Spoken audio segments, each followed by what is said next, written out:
ครอบครัวยังคงทางคืนสานา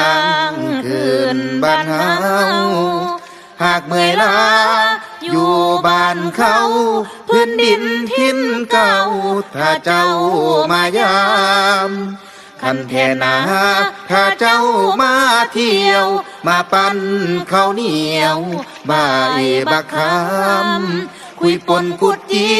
เจ้าดวงดอกกามมีกินทุ่งยามที่บ้านเฮา